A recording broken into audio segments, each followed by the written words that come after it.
Hey, we're back with Peter Edwards, and we're going to talk about the story of Pauper to the King. And we're talking about his destiny and his story, and it's just really the beginning of his true story of where he's going from here with his true family structure that he has, and what he wants to do is give back to everything that we're doing. And one of the things that we've touched base, and we're talking about gangs and gang life, and Peter sure is a wealth of knowledge with a lot of that. But basically in South Bend, when we talk about South Bend, is the gangs are citizens. They're important. And for anybody to think that a gang member is a bad person or they're horrible people, they're not. You think about the crime side of it, and it's never good. But even think about people that are in power of authority, and they could be the leaders of our community. There's a lot of them that aren't good either. There's bad everywhere. There's good and bad everywhere. There's good and bad in the gangs. There's good and bad in public service. And, where we see a lot of corruption.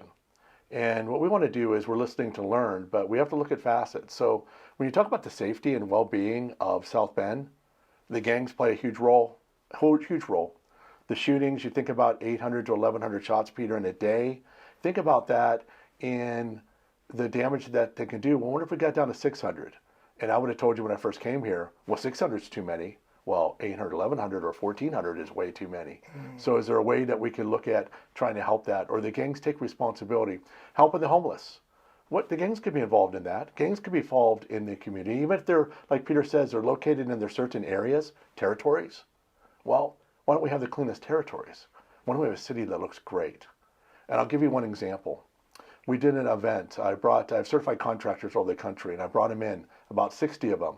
And we rented out the Croc for 2 days. We put them in downtown. They stayed at the Loft, and they got to walk the streets. And they asked me how safe it was. And I said, you got to be careful. Go together. But I mean, I don't walk in fear in South Bend. But it's not like the mayor says. The mayor says it's safe to go everywhere. Well, I sure don't believe that. Do you? I mean, for a second.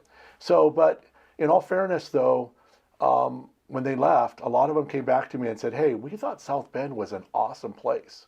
We thought it was a cool Midwestern town. And they drove up Lincoln Way. They came in from the airport, and they went down Lincoln Way, and they walked around the city, see all the empty buildings, whatever. And they said, what happened to South Bend? Repeatedly, I was asked, what happened to South Bend? These are people from all over the country. Oregon, New Jersey. I'm thinking, what about New Jersey? You're ripping on me about South Bend. But it was crazy. Texas, everybody. Alabama, Arkansas, they're all here, and they all couldn't believe how bad it was. And I've been here for 24 years. I started taking a look around saying, we could do better. And that's what we want to do better. We want to do better. We're all important. We're all one tribe. We're one family. It doesn't matter black and white, Latino. We're all important. And one of the things that we're getting into is Peter's success story is talk about, we're going to lean into what took us to that. And then we're going to dive into where we can go and how we can help and some of the things that Peter sees in his vision going forward. So I'm glad you're back for part 3. Stay tuned. Peter, take us to what got you? What was that final connection to, I'm done. I'm going to turn it around, and what was that path like? What did it for me is when I did them 7.5 years. Because it's one thing I realized, and that was every time I went to jail, it was just me. I didn't have my homeboys there, like the promise. You hear that? Man, you go to jail. Man, I'm going to be there. I got you. I didn't have that, and it's unfortunate, But once again, it's a hood thing. They tell you what you want to hear, And so that's just, when you out, everything is lovely. But when you go in, that's when everything starts to change. And so that's when I woke up. And I said, if I can work in the kitchen feeding the staff for 10 cents an hour, and come the end of the month, my check was like $35. I said, well, when I get out, I could give me a regular job and earn, $7 an hour, $10 an hour, and that was a turning point for me. And then once I got out, I still associate with some of my homies, not all of them, because some of them still going a different direction than when I'm going in. I was threatened by the judge or the the system in California. They said if I come back one more time for any felony, that they gonna lock me up for the rest of my life. So that really opened up my eyes. And so I got out, jumped to construction, was flagging. I was flagging for $6 an hour, 14-hour days, Monday through Saturday, 95-degree heat.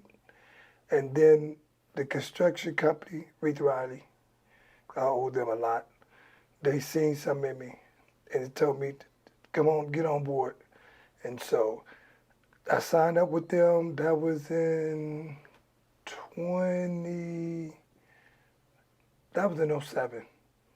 And once I signed up with them, I never looked back. Were they union? Reith Yeah. Riley, they're union. Okay. Yeah, and they are based out of Benton Harbor, Michigan. And they gave me my first break. They didn't care about my past. They didn't care if I had a felony. The only thing they asked for me to do was just do your job. And I did it well. I'm sitting up here now, and I'm retired. It's been a long 25 years. I'm finna be 60. You know, age is just a number. It go based on how you feel. It took the first 25 years of my life of corruption, jail, betrayal, to wake up and take the second 25 years to work and retire. I retired at the age of 55. Most people don't do that. No. You know, and like I say, the gang life, you know, I love my brothers, I love my sisters. I don't regret doing it, but the only regret that I have is we got to be there for each other. We got to be there for the ones that's coming up behind us. So they ain't got to go down that journey we went down, you know. I'm part of a group called Men's Talk. I've been doing it now a year and a half, closer to. It gave me an opportunity to give back, because that's basically what I want to do. I'm not doing this to impress nobody. I don't care what people say, because I lived it, okay? Like they say, you can't really say nothing unless you walk in somebody's shoes. And my shoes, you walk in my shoes, you probably jump up out of them, you know? And it gave me the opportunity to sit back and really prove that, you know what, even though I've lived half my life doing crimes, robbing, stealing, you know, GTA, stealing cars, running from the police and all that, I turned out well, okay? And I want the youngsters out there to know that they can do it as well too. It's not hard. You ain't got to prove nothing to nobody but yourself, okay? Everybody's problem is not your problem, okay? You got to think about your own journey in life and your own path. And see, I didn't do that. I put my journey ahead of everybody, my kids, my family. The gang, that was my life, you know. And I never realized that when you make a commitment like that, you turn your back on your youth, your kids, but they need that structure from you, and you owe that to them so they don't go down that hard road you went down. I wish somebody would have, you know, I wish somebody would have pulled me off that journey. I really do, you know. And it didn't happen, so I had to take my lumps and bumps and bruises, and you know. And now, if I see somebody going down that route, you know, if it's anything I can do, I try to do it. Like you mentioned, in the community, the gang members is not bad people. They're not. It's just that they feel there's no way out right now. In order to get a job, you got to have a GED, high school diploma. Half of them don't. if not 80% of them. Okay, and then also they don't know about structure when it comes to dealing with different races and being told what to do. Because, like I told you, we didn't grow up around whites. I only grew up around blacks. You know what I'm saying? So so when somebody white would try to tell me something to do, I would be rebellious against it because I'm not used to nobody white telling me nothing. All my family's black, uncles, aunties, everybody, everybody. So I had to learn when I went to prison that the world is just not black and Mexican. It's mixed with all kind of different races out there. And in order for you to make it, you got to learn how to adapt. And it took me a long time to do that. You know, like I say, I ain't a fan of the police, but I respect them. Because all police is not bad. And all police, unfortunately, are not good either. That's right. That's the problem. That's right. So, yes. And I agree with you. And now, what I say, I respect them, is think about it. Think about what the world would be if we didn't have no police at all. It'd be like the Wild Wild West. No doubt. It'd be so much killing. We'd be killing each other in the streets. You know, saloons and like in the Western days. So at least we got that structure, but we got to take advantage of it.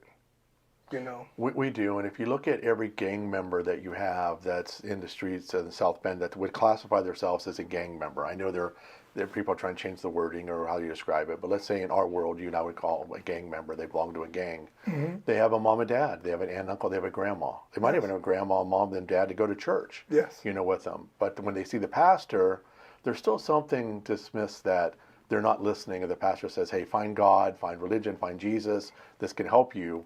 They're not at that point. They're listening. There's too much of a distraction. There's too much of the romance to be a gang member, be in the gangs, whatever, the easy money, you know, Yes. that you go through.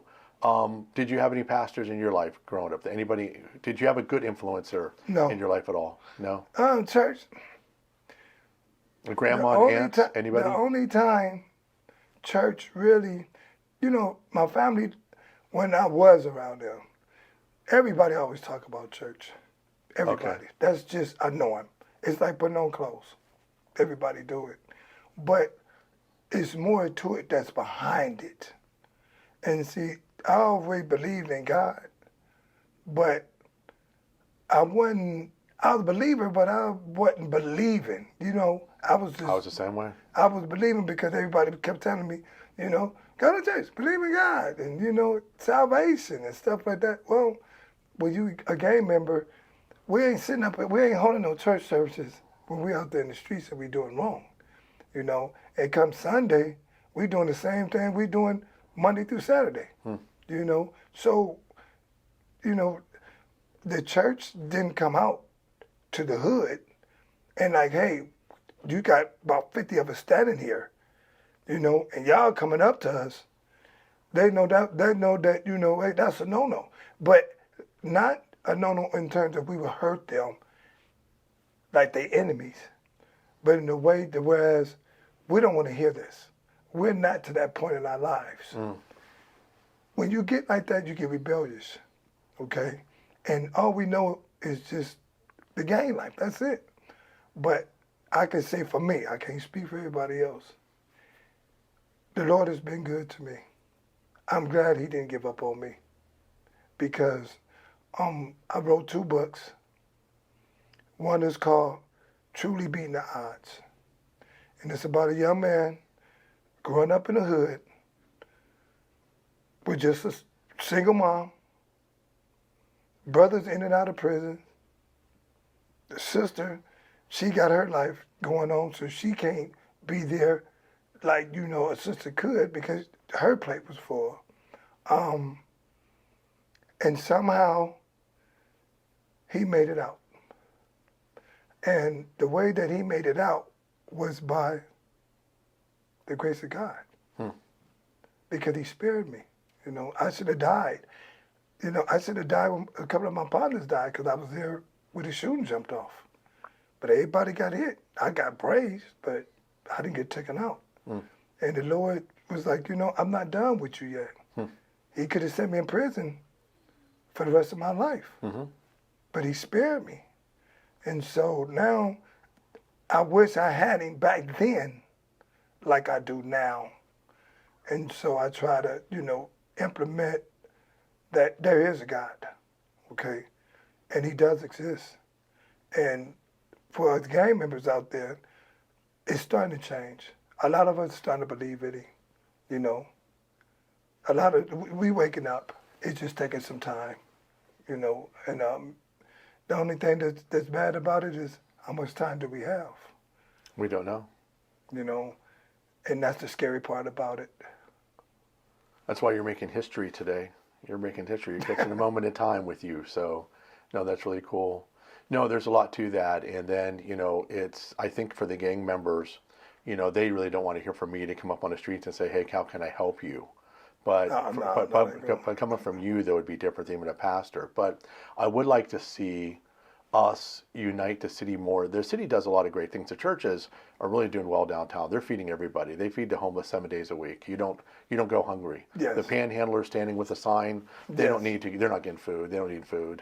Yes.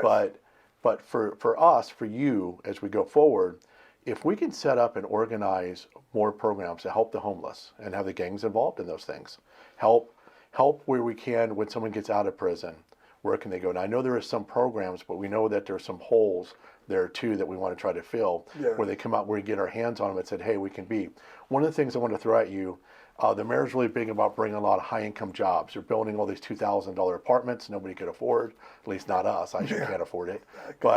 And I own a business. But they're building these apartments, and they want to bring in this high-income business. I'd like to see us, this one I want to throw at you, and a lot of people, and we have people with Men's Talk. We have a great group at Men's Talk, by the way. I love it, man. It's such a great group of people, great group of guys. Thank you. Why don't we work on programs that we put in place? The city has a $417 million budget. It's unbelievable what the city budget is. That's not talking about school corporation. That's just the city of South Bend. Wow. It's I think Fort Wayne's 2.5 times the people, and it's got $230 or $235 million budget. I mean, it's ridiculous here. Wow. So there's money. Okay, Yes. if the redevelopment commission doesn't stop blowing it, buying grassland, for $51,000 or $54,000 an acre, if they'd stop that, we use the money to help the people. So we get someone that comes out of jail, even though they have a felony. We have programs in place to help them turn their life around. Yes. We take a lot of people that don't have a felony, that might be low income, and we ask them what their dreams are. What would you really want to do? What does having a high income job look like? And we try to train them. Maybe they need more education. Maybe they need more just writing skills to write a book. Maybe they want to be a writer. Maybe they want to be a counselor. Maybe they want to give back. Maybe they want to get in construction. Part of your life with Reith Riley. What a great company, by the way, Reith Riley. I've got some friends there, and great company. I love them for a long time. But what about you have people like Reith Riley, or people like the trades? Because we need masons, we need electricians, we need plumbers. There's good paying money. A mason can make over $100,000. Yes. There is really good money there, and they don't know, and they're doing building stuff with their hands.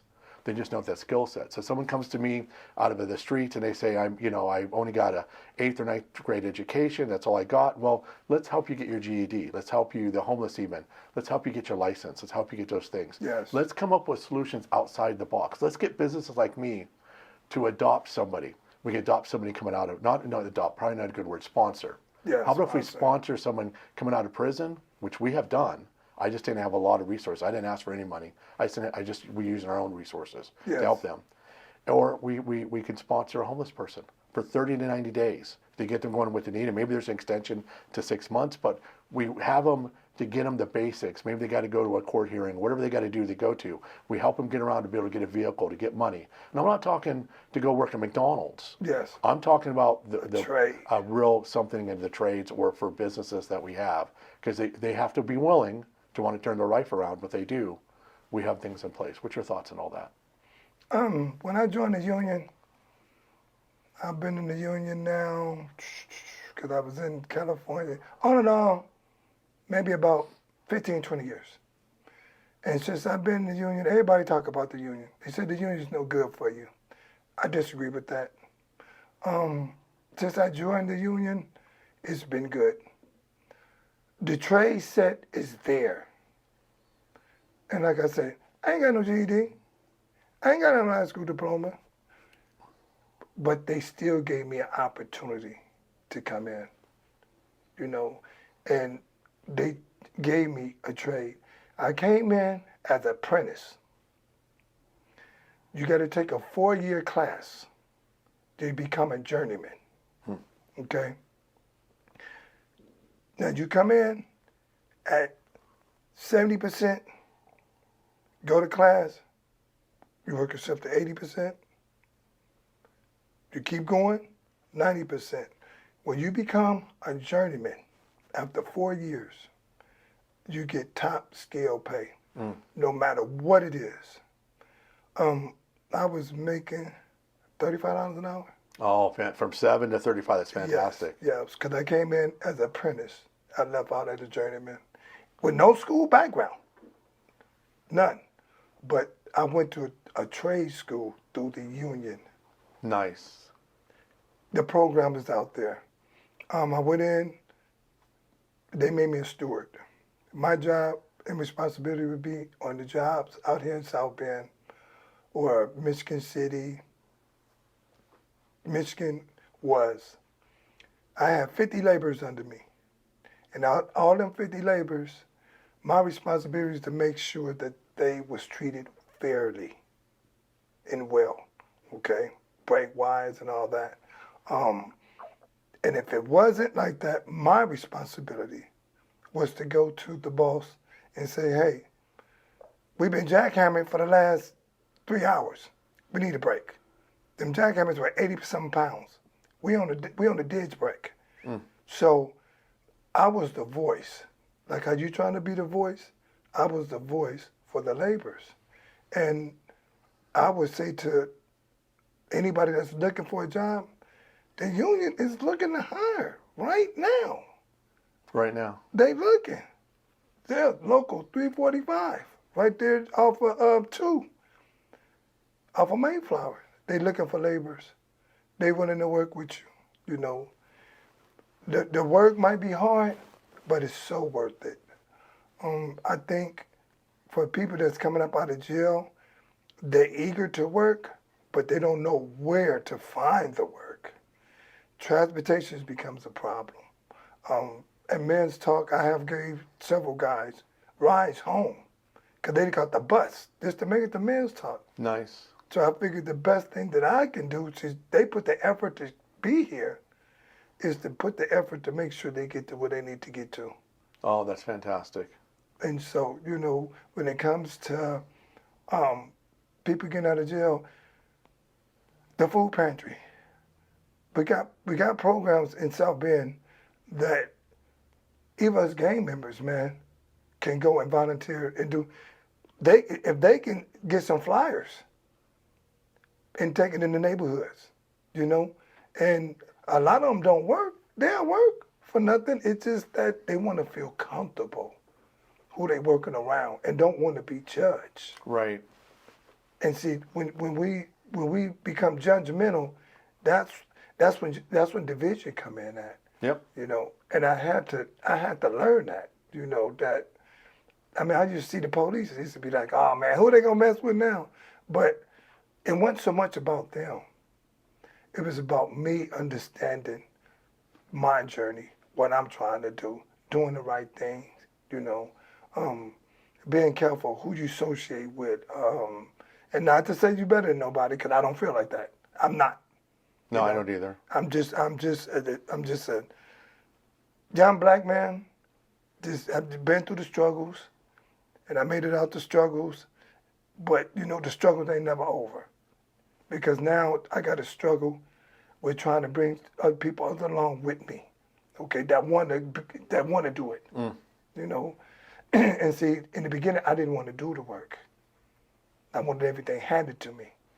But then once I got out and I started getting in programs and stuff like that, it changed. So if I can give any advice to the city of South Bend, being from California, Los Angeles, South Central, it would be this. Get some programs out there for these youth. Get out there and reach them. Because they got too much time on their hand. even if they ain't working. Get them. They need to learn what responsibility is. Or at least what choices are available to them, right? Yes, yes, by any means. So, Peter, what advice would you have for the younger generation that's, black, white, Latino, a young man, a young woman growing up and coming in South Bend? What advice would you have for them today? Just look right in the camera and share your story. My advice would be, don't give up. It's going to be hard out there.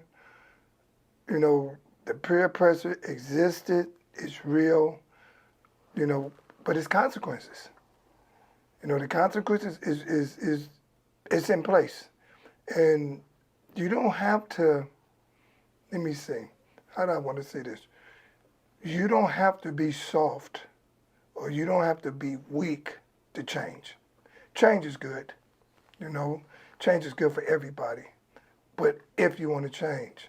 So don't think, because if you go in a different direction in life, that's different than with your partners and them going, that, they go look at you different because they go do that anyway.